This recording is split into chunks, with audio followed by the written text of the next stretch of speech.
So all I need to do is tap on the home icon here and then tap on start navigation. And that's it. Drive west on Harvard Way. Then, in 100 meters, turn right onto Jean Batten Drive. Okay, so what the instruction manual is telling me is this head-up display sitting right here on my dashboard now knows exactly where I live and is calculating the directions to take me home. And all I have to do is drive the car. Are you serious?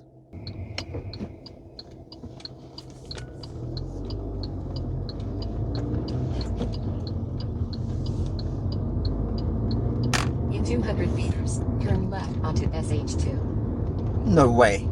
It's actually doing it.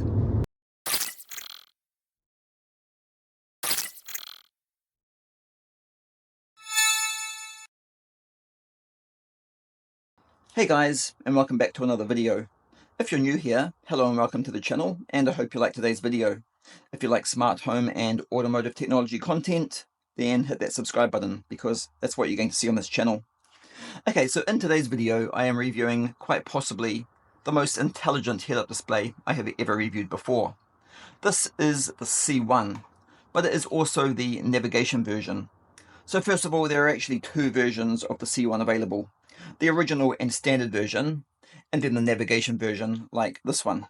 And as you have already seen from the intro, this is no normal head-up display.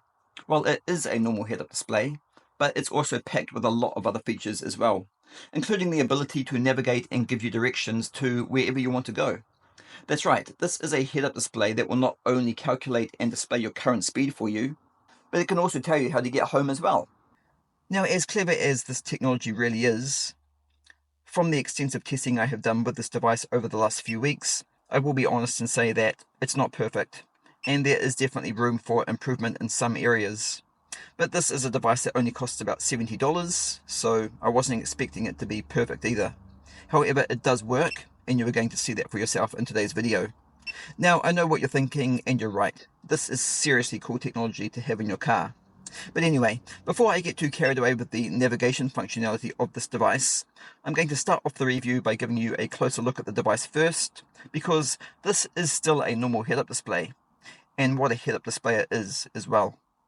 Okay, so the C1 is OBD2 supported. However, it's also GPS supported as well. Yes, this head-up display can be used either way, because it also has a built-in GPS module, as well as a Bluetooth module. Now, obviously, when using this device with an OBD2 connection, there will be more features available, and with all of the features this device actually has, it really does need to be connected to OBD2 to get as much functionality from the device as possible. And for that reason, in today's video, I will be demonstrating this device solely connected to the OBD2 port of my car. Now, because of the built-in GPS module, and of course the Bluetooth module, as well as all the other tech this device actually has, it is rather large in size. But obviously, because of the extra tech, it needs to be as well. When it's set up in your car though, you don't really notice the large size of it at all, to be honest. And while I'm speaking of size, check out this large and curved, yes I said curved, display screen. Most head-up displays with these flip-up screens like this are just a flat design screen, but to try and improve visibility, this one has been designed with this curve, and it's actually really nice to use as well. Okay, so the C1 uses this supplied OBD2 mini USB cable to connect it to your OBD2 port. Of course, alternatively, if you opt to use it over a GPS connection, it does also come supplied with this USB to mini USB cigarette lighter socket adapter cable as well. Now, on the side of the device, just here, we have a power on and off switch. Next to that, we have the scrolling wheel used for navigating through the menus and settings of the device. And as always, pressing the center of the scrolling wheel also works as a selection and confirmation button. And of course, just here on the back, next to the scrolling wheel, is the mini USB power connection port. One other feature that catches my attention when looking at this device close up like this is the great air ventilation cooling design of this device. This is a really good design because a head-up display can get very hot on top of your dashboard, especially in the summer, and that heat can eventually destroy the device if there is no ventilation for the heat inside the device to escape. A lot of head-up displays are not designed well in this area, so I award 5 gold stars to the C1 for this design, because this is a very well ventilated device. Now, as for what you see on the display screen of the C1, there are a few options to choose from, such as Display Mode 1, which just displays your speed, Display Mode 2, which displays your speed and the RPM rev counter, Display Mode 3, which displays the speed, RPM, engine coolant temperature and clock, Display Mode 4, which shows you the speed, clock, battery voltage, compass, satellite meter, trip meter and travel time. Display Mode 5 has the speed, clock, battery voltage, compass, trip meter, distance traveled and the ASL.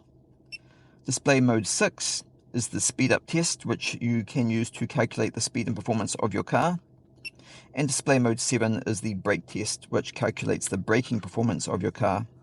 Now, I'm not going to bother testing these last two features, as that will most likely attract the wrong attention, but if you need them, they are there.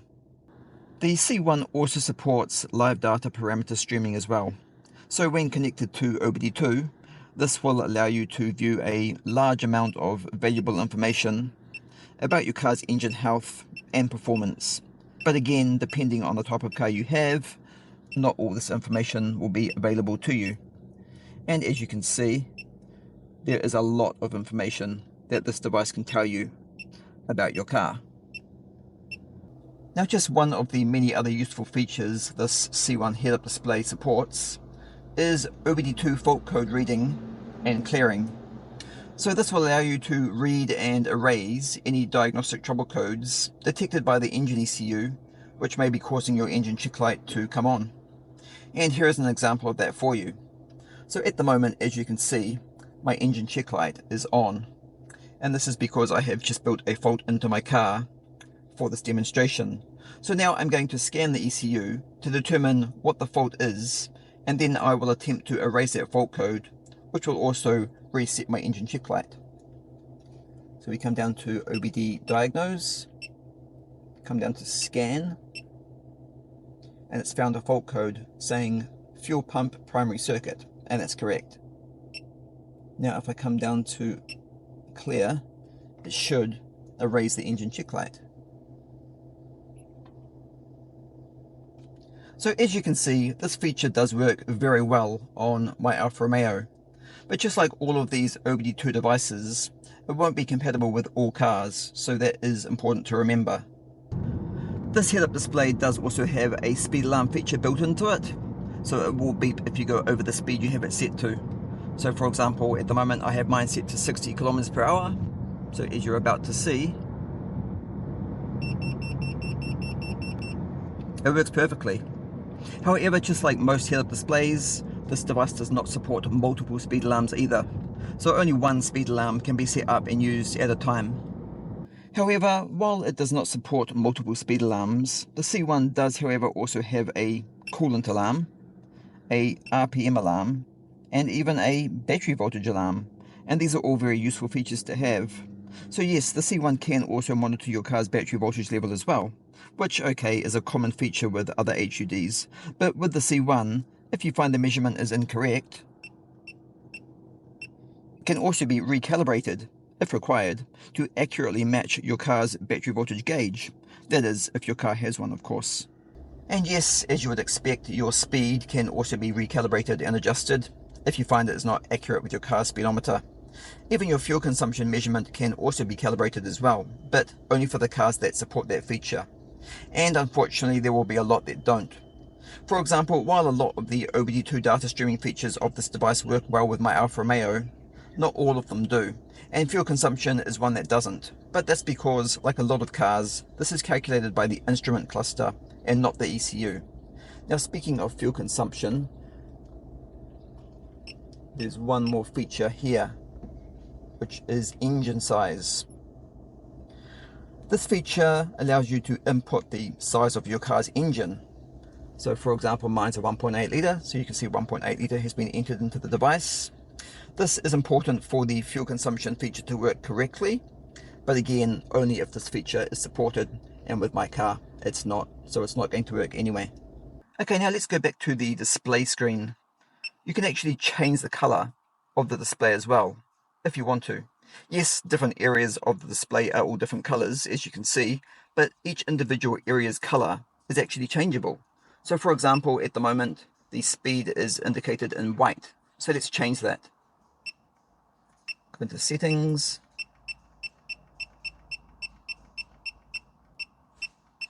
As you can see, these are the 3 color changing options.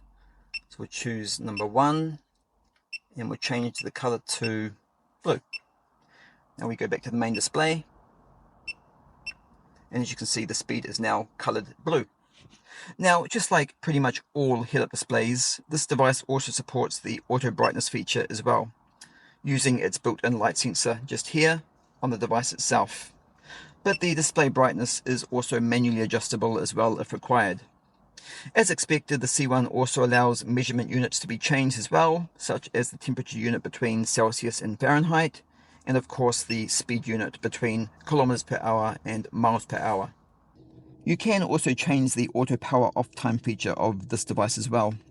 Yes, this device does turn on and off with the ignition, but when you turn the ignition off, the device doesn't turn off immediately.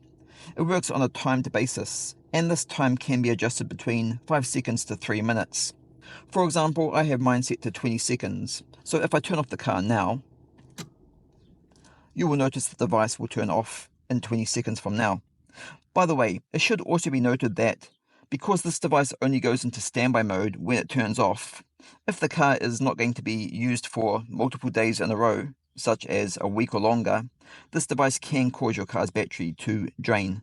So if not using your car for a long period of time, then I would recommend turning off the power switch here on the side of the device, or unplugging it from the OBD2 port of your car. I know a lot of people think their OBD2 port is ignition controlled, but it's not. There is no ignition or accessory ignition wire connected to your OBD2 port at all. Remember, these devices work on voltage sensing, so they will never physically turn off completely when you turn off the ignition. Now, this feature here will probably make a lot of you happy, because the C1, as you can see, also has a built-in clock. And going by the comments you guys ask me all the time about head-up displays, having a clock built into your head-up display is apparently a feature most of you like and want, which was actually really interesting to discover, because I personally never use the clock on a head-up display at all. But of course, everybody is different. So if you like to have a clock on your head-up display, then the C1 can provide that for you. In regards to using this device solely as a head-up display without the navigation feature, I have to admit I like it a lot. It's been unbelievably reliable, and the visibility of the display has been great, no matter how bright the light of the day has been. Here we are now in the dark of the night, and just look at it. That is one very attractive looking head-up display. Even if the colours don't look as bright as they do on camera, then they actually are in real. This is actually a really good device, and it's packed with all the features you could want, well, with the exception of multiple speed alarms, of course. Now, there is actually a more updated version of this device available as well, and it's called the C3, and after testing and reviewing this C1, I'm starting to get excited now, and I'm wondering just how much better could it be. I'll see if I can get my hands on one, so I can put that to the test and answer that question for all of us. Okay, and now it's time to explain how the navigation feature works. Now, as I said at the beginning of the video, this feature could do with a few improvements, but that's just my personal opinion. Now again, from my personal experience with this device, I have found some distance measurements to be slightly inaccurate, but only at times. Now, in having said that, you do first need to understand how the actual HUD itself works. Because while the app is actually quite accurate with its navigation directions and provides you with regular and updated information at all times, the HUD itself does not work quite like that. The HUD prefers to work on a more advanced distance basis. Again, this is just from my personal experience. So for example, at the moment, the HUD is telling me to turn into the next road on my left at approximately 200 meters. And that's correct, and that's exactly what the app is saying as well.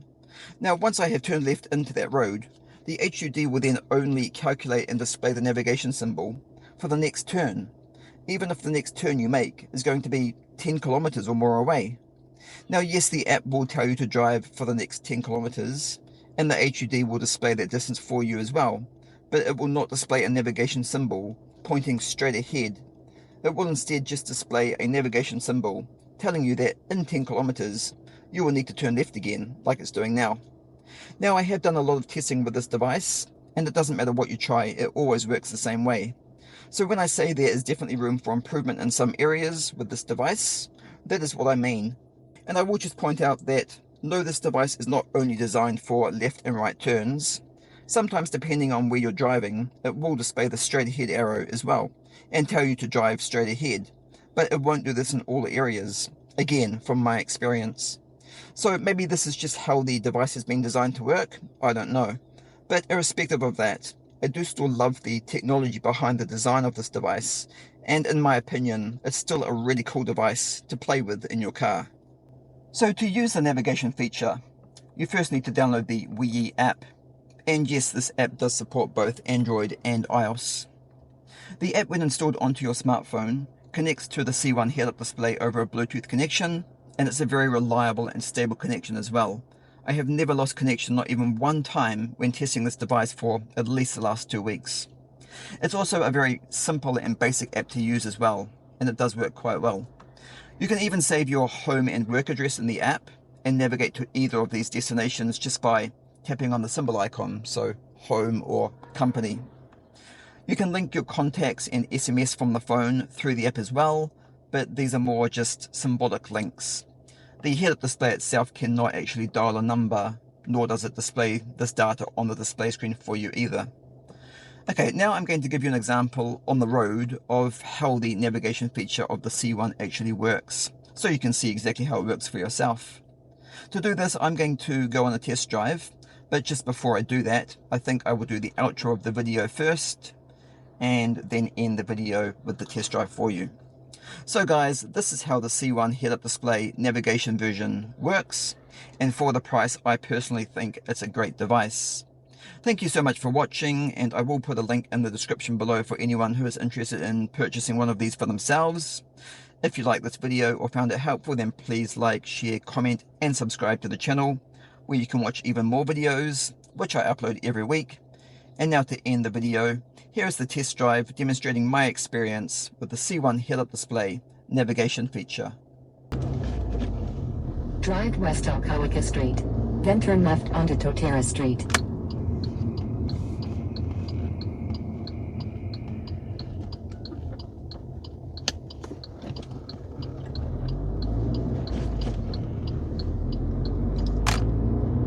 In 500 meters, enter the roundabout and take the first exit onto Hall Road.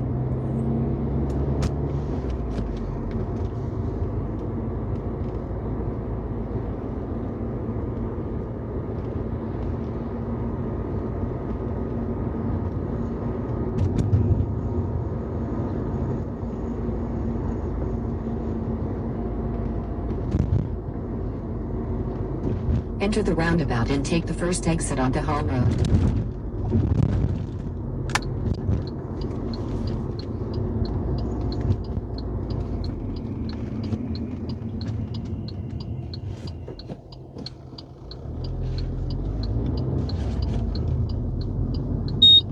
Exit the roundabout onto Hall Road. In 300 meters, turn right onto Arc Road.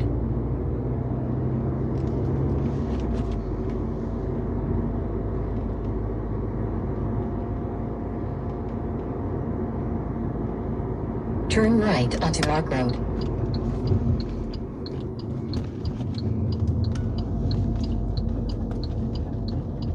In 200 meters, turn right onto Trident Avenue.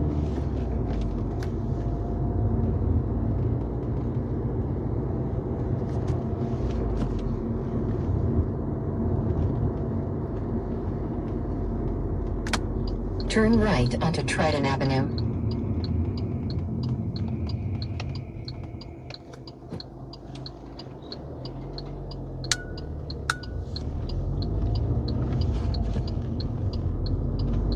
In 300 meters, turn left onto Totera Street.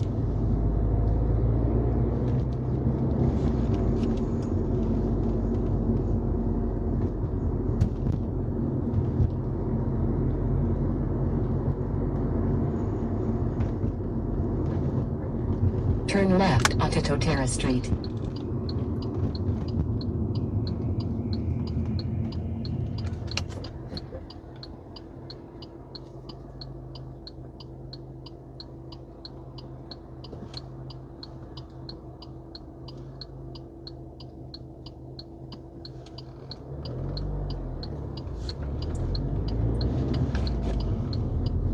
Continue for 900 meters. Drive north on Mark Road, then turn right onto Hell Road. Drive south on Mark Road. Then, in 200 meters, turn left onto Trident Avenue. Turn left onto Trident Avenue.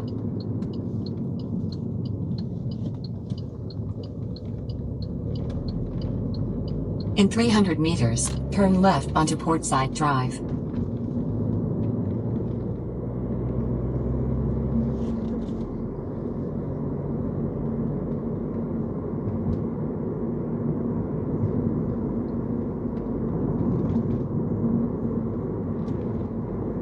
Turn left onto Portside Drive.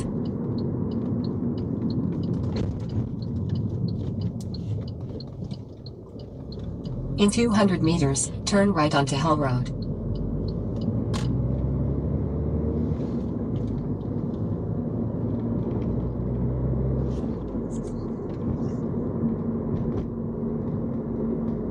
Turn right onto Hell Road.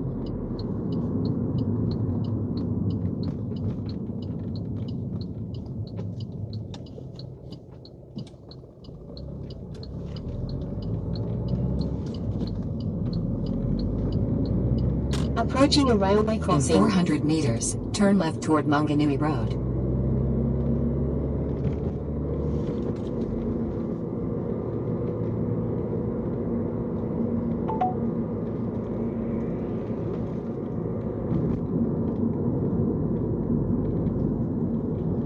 Turn left toward Manganui Road.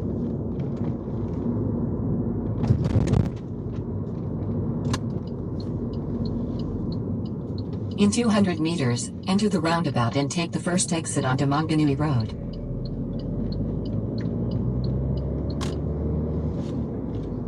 Enter the roundabout and take the first exit onto Manganui Road.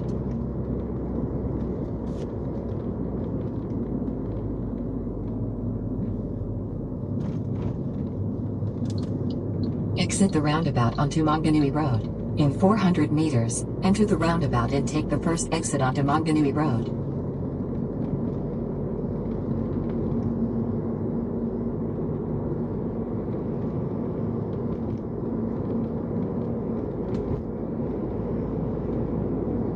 Enter the roundabout and take the first exit onto Manganui Road.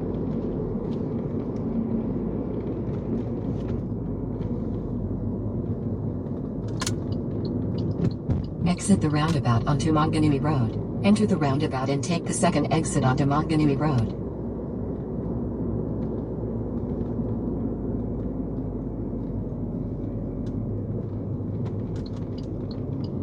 Exit the roundabout onto Manganui Road. In 200 meters, turn left.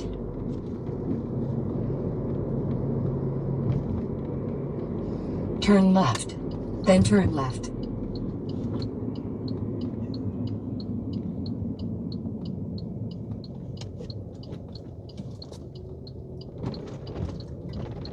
Turn left. Then your destination will be on the left. Your destination is on the left.